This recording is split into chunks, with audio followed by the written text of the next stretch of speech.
O destino em Copacabana. Em uma manhã ensolarada no bairro de Copacabana, o movimento das ruas trazia consigo o aroma do mar e a agitação típica de um dia de trabalho. Pelas calçadas largas, uma figura se destacava. Eu tenho uma pequena linda que mora em Copacabana e gosta de andar bacana.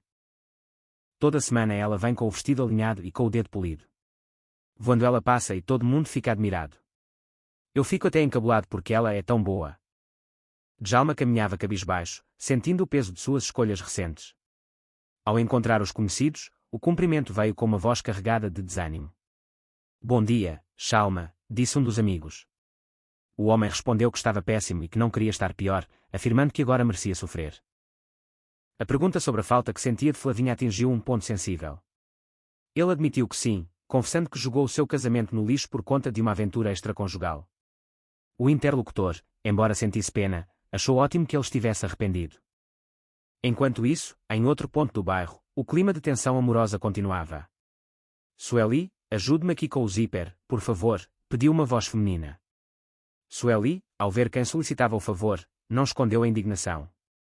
O que a ladra de marido está fazendo aqui? Questionou ela. A outra mulher implorou por ajuda, dizendo que estava resistindo e não sabia o que fazer. Sueli, curta e grossa, mandou que ela fechasse as calças. A despedida foi rápida, marcando um encontro para a hora do almoço ou qualquer edição extraordinária. A conversa seguiu com Sueli questionando o uso de um apelido carinhoso. Ela perguntou se o nome não era Tufidu. A resposta veio com uma justificativa de que não iria roubar o apelido da Flavinha. Sueli rebateu dizendo que o marido ela roubou sem o menor constrangimento, mandando que a mulher tomasse vergonha na cara. A justificativa de que a carne é fraca não convenceu Sueli, que afirmou que o caráter é que era fraco, lamentando pela situação da Flavinha. A dúvida sobre o perdão pairava no ar. A notícia de que Flavinha havia surtado correu rápido. Jorge sugeriu que todos viessem com ele para ver o que estava acontecendo. Ao chegarem, a surpresa foi preparada. 1, 2, 3 e surpresa. No meio do grupo estava uma senhora desconhecida. Quem é essa senhora? Perguntaram. Jorge explicou que era Dona Francisca e que ela iria trabalhar com eles. A confusão sobre ser uma diarista foi logo esclarecida. Dona Francisca afirmou que não era apenas uma diarista, ela havia trabalhado para os pais de Jorge e praticamente o criou.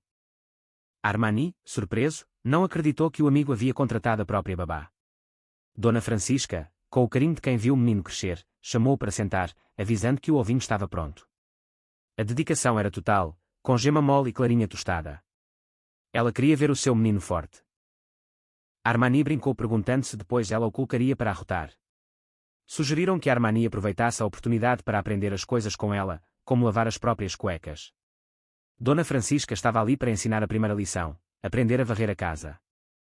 De repente, um grito de pânico cortou o ambiente. Dona Flavinha estava em um lugar perigoso. Pediram para ela descer, pois iria cair. Flavinha, em desespero, gritava que não suportava mais os chifres que Djalma havia-lhe colocado. Djalma tentou se defender dizendo que foi só uma aventura e que caiu em tentação. Flavinha rebateu que ele iria cair na chantagem da outra. Sugeriram que ela sorrisse para não piorar as coisas. Djalma tentou acalmar seu amor, pedindo para ela descer e dizendo que ela arrumaria um homem muito melhor do que o bobão do Djalma. A discussão sobre fidelidade se espalhou pelos presentes. Perguntaram aos homens ali se algum deles já havia cometido um deslize. Xalita afirmou que nunca traiu, e outro concordou. Flavinha usou isso contra Djalma, chamando-o de crápula. Djalma insistiu que foi apenas um momento de fraqueza, mas a revelação de que ele estava no provador com Lucilene foi a gota final. Flavinha decidiu que chegava de ser a corna de Copacabana. Em casa, Armani reclamava da nova rotina. Ele contou que a profissão mais curta que existia era a de diarista lá de casa, pois pretendia demitir Dona Francisca. Ele reclamou que a mulher o colocou para fazer faxina a manhã inteira.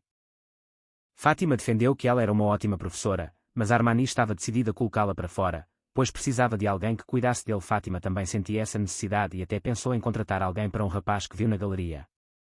Fátima se apresentou a um estranho, perguntando se ele teria condições de segurá-la caso ela caísse, ressaltando que não era pesada. Enquanto isso, a pressão sobre o assunto de Dona Francisca continuava. Foi dado um prazo até a noite para resolver a situação, sob a ameaça de contratação de um segurança bonitão. No meio da confusão, comentaram que Djalma amorteceu a queda de Flavinha, mas ela desejava que ele sentisse a mesma dor que ela sentia. A Flavinha que tentou pular não existia mais, uma nova mulher estava nascendo. Chalita tentou ser galanteador, mas Flavinha o achou apenas fofo. Ele corrigiu dizendo que era pegador. Outros apoiaram a ideia de Flavinha dar a volta por cima. Ela pediu apenas um lugar para ficar por uns dias. Sueli e Jorge se ofereceram, embora Jorge estivesse hesitante. Fátima achou a atitude de Sueli muito desprendida por colocar uma mulher sozinha dentro de casa, mas Sueli confiava no marido. A confusão aumentou quando Djalma apareceu machucado. Perguntaram se ele havia sido atropelado ou se Flavinha caiu em cima dele. Djalma pediu para dizerem que ele sumiu. Flavinha, ao saber disso, declarou que também havia sumido e que tudo estava acabado entre eles. Lucilene apareceu e ouviu que era apenas uma aventura. Sentindo-se um plano B, ela também decidiu terminar tudo, apesar dos apelos de Djalma. Na residência, Armani tentou conversar com Dona Francisca sobre o almoço e sobre a permanência dela. Ela percebeu que Armani estava incomodado por causa das reclamações da menina. Dona Francisca afirmou que a moça não era mulher para ele e que ela mesma havia chegado antes, mencionando um passado comum em um fim de semana em Caxambu. Armani ficou desesperado com a lembrança e pediu silêncio para que Fátima não ouvisse. Dona Francisca insistiu que algo forte havia ficado entre eles e que não iria esquecer. O clima de fofoca tomou conta da rua. Jorge foi alvo de um bolão para ver quem ficaria com Flavinha. Sueli, ao saber disso, ficou indignada com a hipocrisia dos homens. Ela afirmou confiar plenamente no marido, mas a semente da dúvida foi plantada. Enquanto isso, Armani passou por uma situação embaraçosa ao ser flagrado no enquanto Dona Francisca o ajudava a se secar após o banho. Fátima exigiu explicações para aquela bizarrice. As revelações continuaram. Dona Francisca afirmou que a culpa não era de Armani, revelando que eles tiveram um relacionamento no passado. Fátima ficou horrorizada ao saber que Armani teve algo com sua babá. Para piorar, Dona Francisca mencionou que tinha um filho, Armando, que estava vindo buscá-la. Armani,